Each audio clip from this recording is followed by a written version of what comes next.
I met my boyfriend online, only to discover he was my damn boss. Shocked out of my wits, I deleted my account overnight and ran. A few days later, he had me cornered against the wall. You dared to trick me into an online romance, then disappear? Did you forget I majored in computer science? I'd found him under the ridiculous username Iron Warrior. The name was tacky, but his talent was the real deal. Since I was desperate to make up for my weak professional knowledge, I spent my nights scouring the internet, consulting forums for help. Iron Warrior wasn't just a forum moderator, he was practically worshipped, a godlike presence. Rumor said he was single, and as fate would have it, he lived in the same city as me. With shameless determination, I slid into his private messages every day, hoping to reel him in once and for all. If I could secure him, all my technical problems would vanish. At first he was aloof, responding to only 2 or 3 out of my dozen messages. But after more than 2 months of relentless effort, I finally snagged the cold-blooded legend. He became my online boyfriend. From then on, whenever I ran into trouble at work, I'd ask him for guidance. Between my questions, I'd drop hints about meeting up someday, even promising him gifts. Draw the pie first, reap the benefits later, that was my strategy. Baby, I happen to be free this week. Want to meet up? After months of training, Iron Warrior had become sticky sweet. Sure, darling. Let's meet at the city plaza. What's your number? I'll call you then. With my looks, I thought, he'd be a goner the moment we met, head over heels, never to escape. He sent me his number, 139 *******. I started saving it into my phone, digit by digit, and froze. My boss Brian's number popped up on the screen. I thought I was seeing things. I checked, not once, not twice, but 3 times. No mistake, it was his number. Turns out my online boyfriend was none other than my tyrant of a boss, Brian. The same man who squeezed every ounce of work out of me. My first online romance had ended in disaster. So my boss was the man I'd been calling baby every day. My boss was the man I'd been trying to train into a clingy boyfriend. What a colossal mess. He was such a big shot already, why the hell was he wasting time on online dating? I almost forgot it had been me who shamelessly initiated the whole thing. Now what? I hopped around in panic. Brian wasn't just anyone, he was a full-fledged devil incarnate. If it weren't for his outrageously high salary, I would have quit 800 years ago. But that paycheck, nearly 50% higher than other companies in the industry. And of course, such money wasn't free. His daily assignments were crushing. Female employees often worked overnight, some male colleagues even racked up a month of non-stop overtime. Still, heavy work meant heavy bonuses. Just last month, the bonus alone had let me buy a car outright. At least I no longer had to roast under the sun on my commute. My job and salary were too good to abandon. So, torn and frazzled, I sneaked onto Jihu and posted anonymously, accidentally fell in love online with my own boss. What should I do? Urgent. Within 5 minutes, comments poured in. Wow, this is a dream come true. You're about to become the boss's wife. What company is this? You can even land the boss through online dating? Is your boss handsome? If yes, congrats on being the boss's wife. If not, block and delete immediately, and cancel your account before he tracks you down. We want to see if he's handsome. 10 minutes later, is the boss handsome, had become the most upvoted response. Typical. The essence of the world was gossip. I stared at those unreliable answers for 10 long minutes. In the end, I made my choice, delete the account, cut all ties. Love was nothing compared to career. Love was nothing compared to a high salary. I wasn't ready to lose my job. So, I erased every trace of that account and shut it down for good. As for why I refused to be the boss's wife? Because Brian, the almighty devil, was terrifying enough during office hours. Why on earth would I let him rule over me after hours, too? The next morning, as soon as I stepped into the office, our receptionist Salma grabbed me with a conspiratorial look. Elizabeth, watch what you say today. Seriously. Be careful. What's wrong? Don't tell me he found out about the online dating thing. He won't fire me, will he? Boss came in really early today. He looks like a walking iceberg. I just brought him coffee, and he was raging, ready to kill someone. I think, maybe he just got dumped. Salma's gossip radar was terrifyingly accurate. She'd hit the bullseye. After all, I had broken up with him last night, by deleting everything. But could a man like Brian, calm, ruthless, a relentless workaholic, really be upset over a breakup? Elizabeth, what are you doing standing at the door? Do you know what time it is? Want your pay docked? Brian's voice thundered from behind me, making me jump out of my skin. I was just helping Salma look for yesterday's invoice, I stammered, throwing Salma a desperate look while sneaking glances at Brian. Black dress pants, crisp shirt, such a simple outfit, yet on him it exuded a unique aura. Broad shoulders, narrow waist, long legs, an entire 6-foot frame wrapped in elegance, finished off with gold-rimmed glasses. Like a villainous gentleman stepping right out of a manga. Salma, quick on the uptake, shoved a package into my hands. Bug testing later, go prep. Brian always found a reason to scold me. But thank goodness I'd already cut ties online. If he ever discovered his little baby was me, he'd peel me alive. By lunchtime, nearly the entire company knew Brian had been dumped. Gossip spread like wildfire, twisting into absurd shapes along the way. I heard President Gray had a girlfriend, and she broke up with him today. No, I heard they had a huge fight. Wrong again, I heard he got cheated on. Your source reliable? Of course. The juiciest melon, freshly picked. By the time I sat down to eat, the rumor had evolved into Brian got cheated on. As the actual party involved, I was completely in the dark. You all need to stop talking nonsense. This is slander. I cut in, trying to defend him. The most important thing was, I hadn't cheated on him. But colleagues were relentless. Elizabeth, we're not making it up. I heard it myself. President Gray called someone this morning and said he got dumped. Isn't that basically the same as being cheated on? Probably because he's always working, neglecting his girlfriend, so she dumped him. Nowadays girls are spoiled, you know. Money isn't everything if he's never around. I rolled my eyes internally. Great. Not only did they overhear his call, they were dissecting it like experts. Anyway, just stop spreading this. If President Gray hears, you'll all be dead meat. I pretended to be kind, trying to put out the fire. But the wildfire of gossip only grew. If my identity as the so-called girlfriend was ever exposed, I'd die of embarrassment on the spot. After lunch, I hid at my desk, racking my brains about how to deal with this mess. My phone buzzed. A message from Brian, pack up. You're coming with me to meet a client. Seriously? With rumors of his breakup flying everywhere, he still had the mood to see clients? And why drag me along? Wasn't he supposed to go with the technical director for these things? Unless, had I been exposed? 10 minutes later, I climbed nervously into Brian's car. From the moment the engine started until we hit the road, he didn't say a single word. Maybe I was safe for now. My heart eased a little. President Gray, I ventured carefully, I wasn't even prepared. Who exactly are we meeting? Doesn't matter, he said calmly. Everything's already settled. We're just going to sign the contract. Take down the client's requirements, that's all. I nodded like a bobblehead. Brian strode into the client's office with me trailing behind. Half an hour later, he walked out with a signed $5 million deal. The whole process was smooth, efficient. Every question the client posed, he answered with calm precision. By the time the contract was signed, the atmosphere was as warm as a family dinner. I had to admit, Brian was charismatic when he worked. Perhaps more than just a little. 9 out of 10, maybe, because if I gave him a perfect 10, his ego might explode. Meanwhile, I barely said a word, just tapped away on the keyboard, recording every requirement. The perfect assistant. Yet as we left, my head spun. Had I really just come along as his glorified typewriter? Elizabeth, have you ever been in a relationship?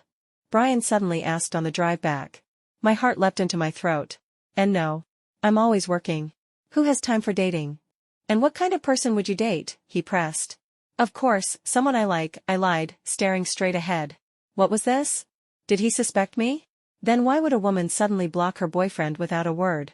Even go so far as to delete her account? The meaning struck me at once. He was seeking relationship advice, from me, the very culprit. Honestly, it wasn't surprising. Brian, the ultimate workaholic tyrant, spent his life buried in projects. Among the women at the company, I was one of the few he spoke to regularly. Losing a girlfriend and wanting advice? Reasonable enough. But asking me? The irony was suffocating. I pretended to think, then blurted out, maybe, her boyfriend found out. The moment the words left my mouth, I wanted to slap myself. That was basically saying he'd been cheated on. No, I scrambled. What I mean is, maybe he cheated. Brian's expression darkened instantly. His entire face collapsed. So you think that too? His tone turned icy. Don't assume I don't know what you and the others were gossiping about at lunch. You think I was cheated on, don't you? No. I mean, you cheated, not the other way around. I protested in a panic. It's a completely different subject. Totally different. Then what else? His eyes narrowed, voice sharp. What other reasons could there be? My back dampened with cold sweat. If I said the wrong thing, I'd be digging my own grave. But silence wasn't an option either. He was my boss, and if he wanted a love consultant, then a love consultant I'd be. Well, another possibility is that she lied to you.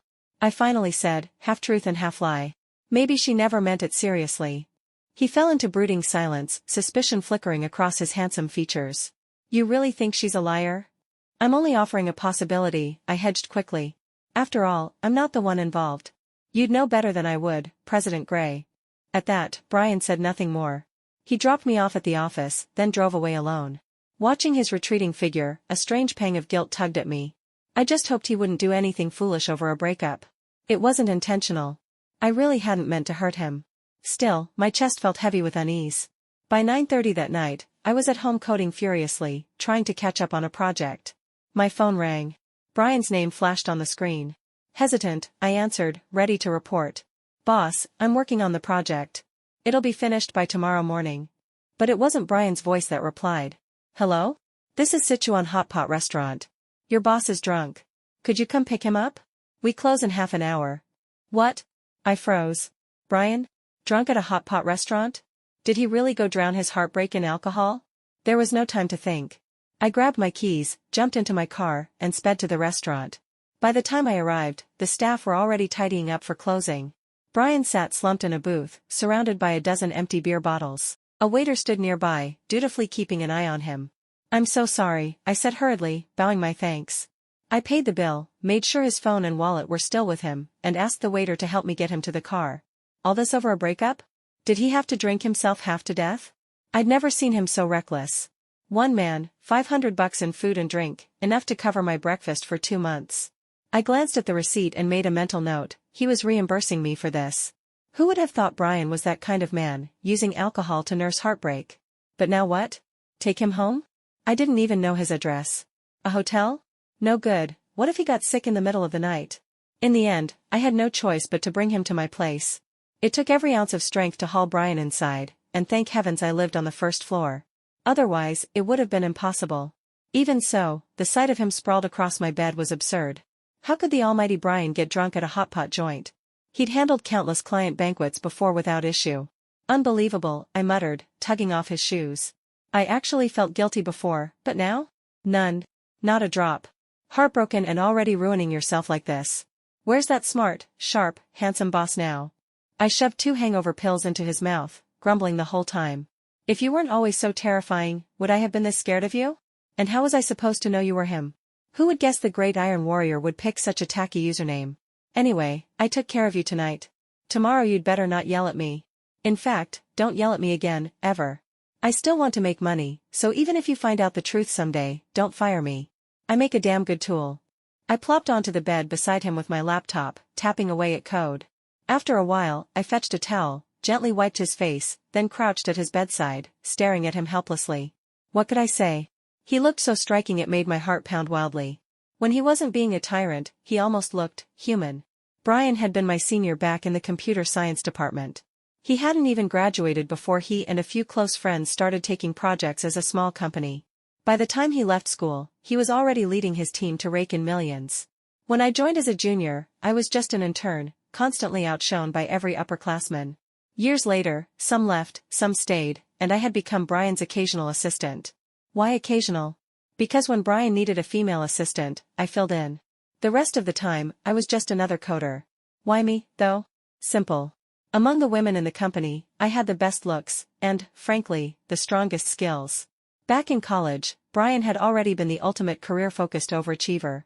Countless senior and junior girls swooned over him, shooting longing glances, but he never seemed to notice. If a girl couldn't handle the work, he'd bluntly suggest she switch fields. Eventually, most of them gave up. Only I stuck around, grinding day and night for money. Maybe that's why I lasted so long. Maybe that's why I fell for him. Watching him weave those almost magical lines of code, it felt like he and I lived in different worlds. I had thought about confessing before, but fear always stopped me. What if I failed? What if I lost both love and career? That would be the ultimate loss. So I made a rule for myself: love would never interfere with work. I spent the night curled up on the sofa, waking with an aching back and sore waist. It was miserable, indescribably so. When I opened my eyes, I nearly screamed. Brian was standing over me like a statue, his face cold and stern. "Boss, you're awake. Why didn't you call me?" I scrambled upright, putting on my most innocent expression. "Seriously, what's wrong with this man? You're awake, shouldn't you be heading home? Why are you still here in my apartment?" Did you finish the task I gave you yesterday? Trust Brian, the king of workaholics, to care only about business. Yes, it's done, I said quickly, pointing at the laptop. He sat down, checked my work with absolute seriousness, and finally nodded. Not bad. A few areas need optimizing. Now hurry up, get ready, we're going for breakfast. I'm starving. The man wasn't shy in the least. Not even a single word about how he'd ended up in my house. 15 minutes later, we were sitting together in a breakfast shop right outside my building. Elizabeth, is this your boyfriend? My neighbor, a gossip-loving auntie, recognized me at once. She looked from me to Brian, her eyes sparkling with curiosity. Mortified, I flapped my hands. No, he's my boss. So you'll be the boss's wife, then, she said with cheerful bluntness, completely misinterpreting my denial. No, really, just my boss, I tried again. No need to be shy. I saw it myself yesterday, he spent the night at your place. Such a tall, handsome young man. You've got good taste, Elizabeth. This woman didn't just have a sharp tongue, her eyesight was sharper still. I'd been so careful dragging Brian inside last night, making sure no one saw. Who knew she'd catch me anyway? Seeing there was no way to explain, I turned to Brian instead. Boss, older folks are like this. Please don't mind it. I don't mind. His lips curved in the faintest smile as he nodded. But how did I end up here last night? Finally, he remembered to care about that. The restaurant called me, I explained. You were drunk, and I couldn't find your address, so I had to bring you home. Oh. I live in Green Garden Community, Building 10, Unit 601. Next time, just send me back there. Next time? He really wasn't shy. I stared at him seriously. Boss, you can't give up on yourself like this. Just because a woman leaves you doesn't mean your life is over.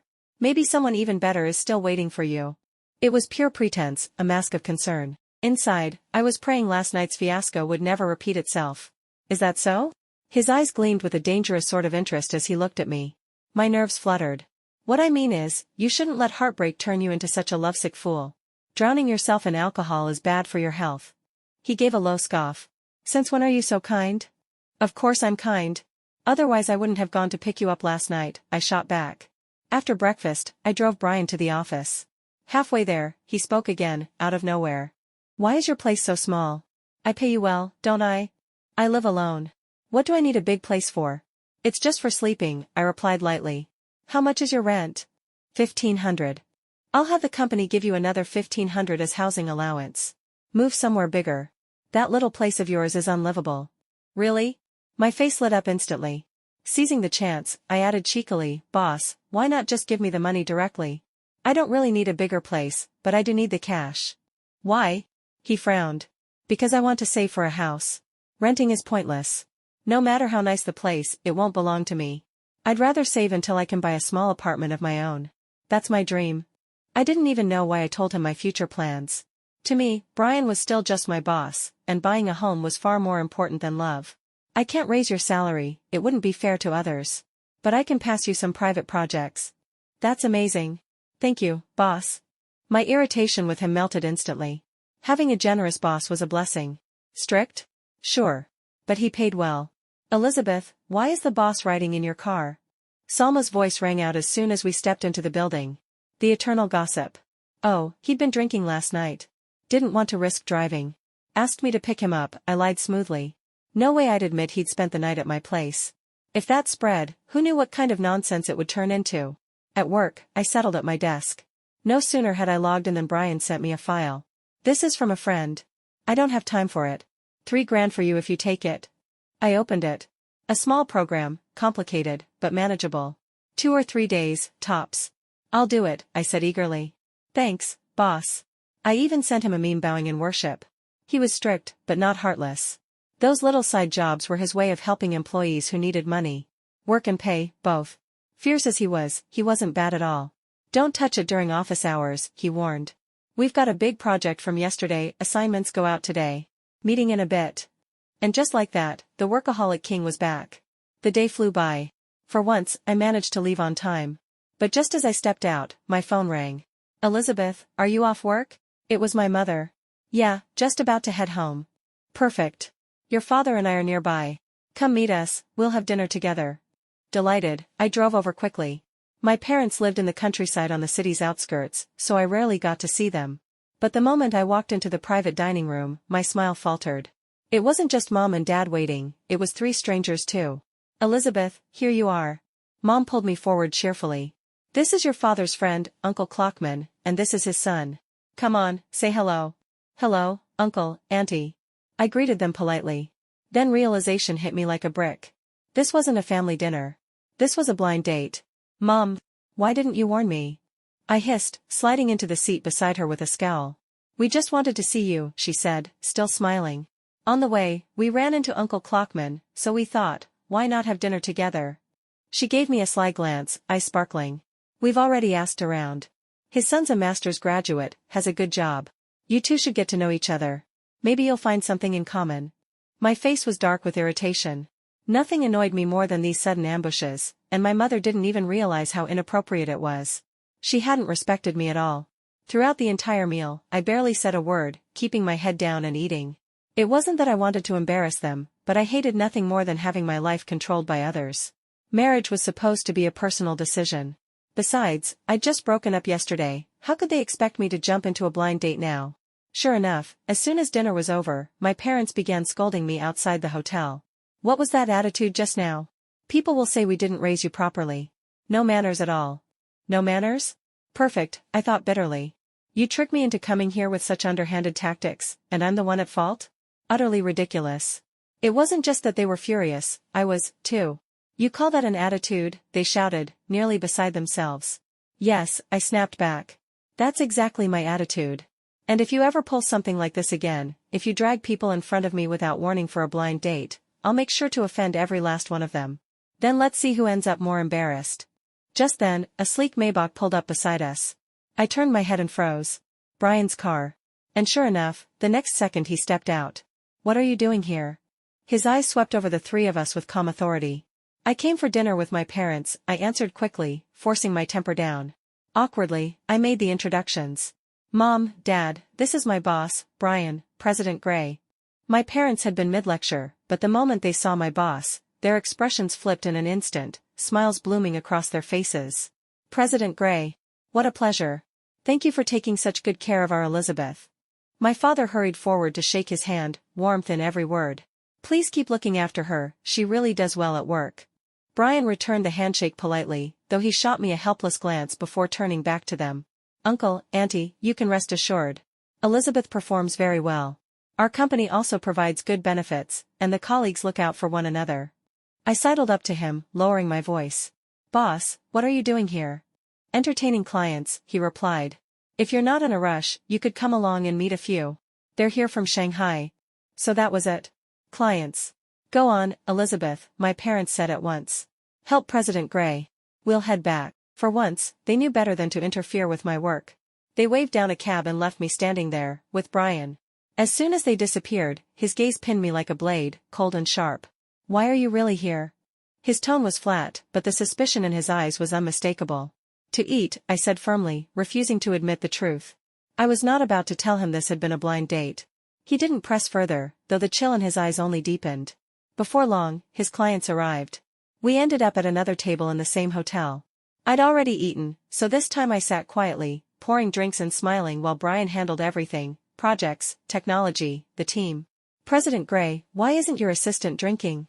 Come on, she has to have a glass with us, one client teased, pressing a drink into my hands. She's allergic to alcohol.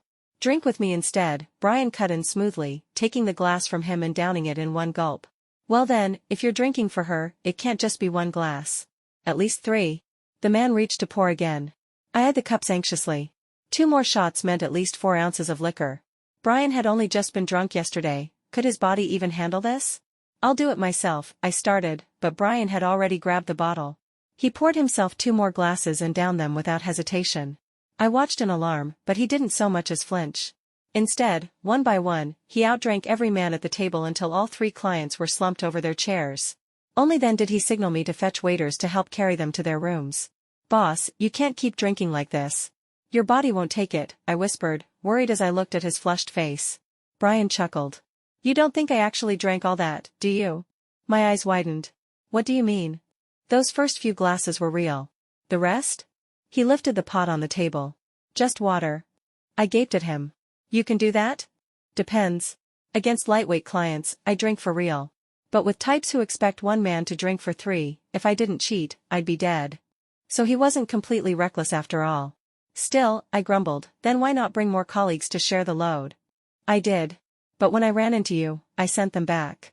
Was that intentional? Instead of bringing his team, he left only me to watch him drink. I'll just drive your car back, boss, I muttered, deciding I'd at least help him get home. No need. Just take me back. I'll pick it up in the morning. So I drove my little sedan, following his directions. Despite the alcohol, he was clear-headed enough to guide me. And as I glanced at him, my heart twisted faintly. For all his faults, he really did work himself to the bone for these projects. And though our romance had been fake, the 3 months I'd spent with him online hadn't been entirely a lie. Those words I'd typed, baby, darling, had carried a trace of genuine feeling. When we finally reached his building, he didn't get out right away. Instead, he turned to me again. Why were you there tonight? I told you. Dinner. My throat tightened. Did he suspect? He gave a short, cold laugh, then stumbled out of the car, swaying dangerously.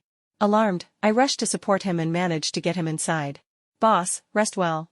I'll head back now. I set him on the sofa and turned to leave, only to be yanked back. His grip was iron. I couldn't break free. Boss, what are you doing? My pulse spiked as his gaze locked on me. Even sitting, he radiated pressure that stole my breath. Your username, he said suddenly. Catching a stray cat. That was you, wasn't it? I froze. My forum account. But I'd already deleted it. How did he know? No, it wasn't me, I denied instantly. Not you. Brian gave a humorless laugh. With one hand, he pulled out his phone, tapped a few times, and brought up a page. Then this anonymous post, accidentally fell in love online with my own boss. What should I do? Urgent, that wasn't you either? My face burned. Boss, are you kidding? That's not mine. I tried to pull away, but his grip only tightened. Elizabeth, I'll give you one more chance. Why did you play me? I didn't, I swear. My voice trembled. It wasn't on purpose. But Brian clearly had evidence. He wasn't letting go. Elizabeth, impressive. You tricked me into an online romance, then deleted your account and ran. Did you forget I majored in computer science? His tone turned vicious. Last night I already traced your IP. Hacked into your computer. Saw your anonymous post with my own eyes. Now tell me, why? My blood ran cold. He'd hacked me. He knew. Boss, I'll confess. I never meant to deceive you. I just wanted free professional advice. I had no idea it was you. I looked at him pitifully, spilling everything, the whole story from start to finish. I really didn't do it on purpose. Then why didn't you admit it when I asked you before? Brian stood abruptly, driving me back until I hit the wall. So he hadn't been drunk at all. My courage shriveled instantly. I didn't dare. Was I really that frightening? Brian braced one hand against the wall beside me, caging me in, his face inches from mine. Am I that scary? A little, I admitted weakly, my voice trembling as my heart threatened to leap out of my throat. So, he pressed, eyes dark and unyielding, when you started this online romance with me, there wasn't even the tiniest shred of genuine feeling. The heat of alcohol on his breath made my head spin. Boss, I was wrong. I admit it, I won't ever do it again. My plea came out soft, almost pitiful. I'm asking, he said again, gaze burning into me, did you feel anything for me at all? At first, maybe a little. Now? No. And I'll never dare to again. I ducked my head, still begging for mercy. Brian stared down at me for a long moment, silent, relentless. Boss, I whispered. Why? His laugh was suddenly self-deprecating, a trace of vulnerability surfacing. Am I not good-looking enough? I blinked, startled. For the first time, the always arrogant Brian looked almost insecure. Weren't there people online suggesting you should become the boss's wife? You don't want that? Of course I do, I blurted without thinking. But I was afraid you wouldn't want me. If you want it, that's enough. Then from now on, you are. What? I gaped at him, not understanding. I said, Brian repeated steadily, locking eyes with me, from now on, you're my wife. I stood frozen, unable to believe what I was hearing. He'd actually said it, declared me his wife. He went on, voice calm but heavy with intent.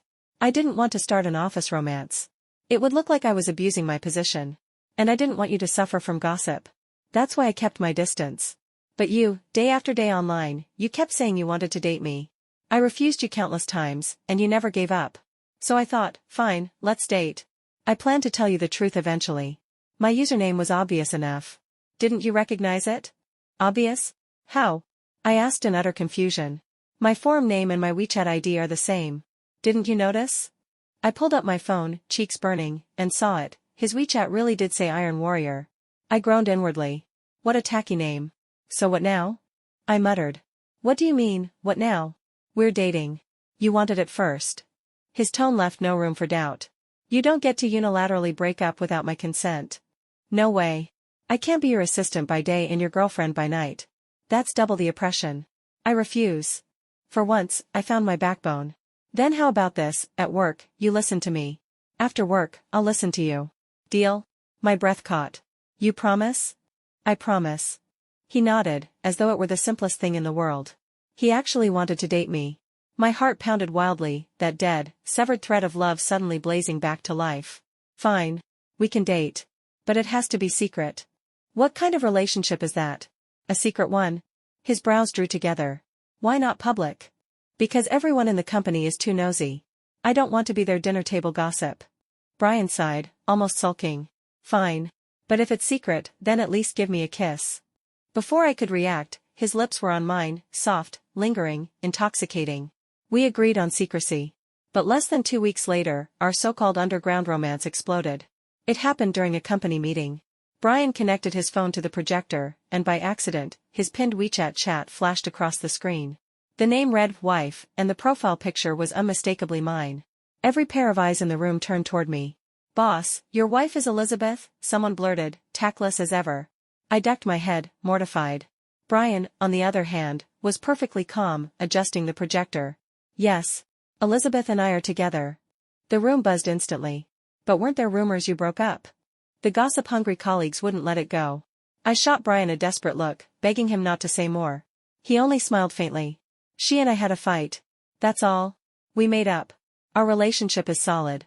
The meeting room erupted in cheers and whistles. Brian's eyes swept coldly over them. So from now on, stop spreading nonsense about me being cheated on. If I hear it again, I'll dock your pay. That shut them up fast. Everyone laughed nervously and changed the subject. But after the meeting, a crowd swarmed around us. So when's the wedding? Whenever my wife decides, Brian replied smoothly, throwing the ball straight to me. Surrounded, I laughed weakly. Soon, soon. I'm just waiting to collect back all the wedding gifts I've given out. Brian chuckled. Fair enough. I've given out plenty myself, it's time to cash in. Brian's perspective, epilogue. I had known Elizabeth long before all this. Back when I was still in school, starting my company from scratch, I recruited students to help with projects. She stood out immediately. At first, I thought she'd be like the other pretty faces before her, just a flower vase, incapable of producing real work. But she proved me wrong. Not only was she diligent, she was creative. She treated the job like her future, throwing herself into it wholeheartedly. I couldn't help but notice her. A woman who works seriously is the most beautiful of all. While others tried to distract me, Elizabeth was different. She kept her distance from men, never stringing anyone along. Even when pursued, she rejected them firmly. I wanted to confess, but I was afraid of frightening her away. So I kept my feelings hidden. She loved hanging out on computer forums. What she didn't know was that I had founded the very one she used. Most of the posts there were mine, and I could see all registration information. When she first messaged me, asking if I had a girlfriend, if I'd date her, I knew it was her. I just hadn't expected her to choose an online romance when I was right beside her in real life. I ignored her for a while, thinking she'd give up. But she didn't. She was relentless. So in the end, I agreed, planning to reveal myself when the time was right. We dated online for 3 months. Just as I was about to arrange a meeting and tell her everything, she deleted her account and vanished. I was furious. I hacked her computer within minutes. She really should have strengthened her firewall, for a supposed engineer. That's when I saw her anonymous post. She hadn't realized it was me all along. Could she have been any denser? I tested her over and over, making excuses to see her. But she kept pretending ignorance, playing dumb. Did she really feel nothing for me?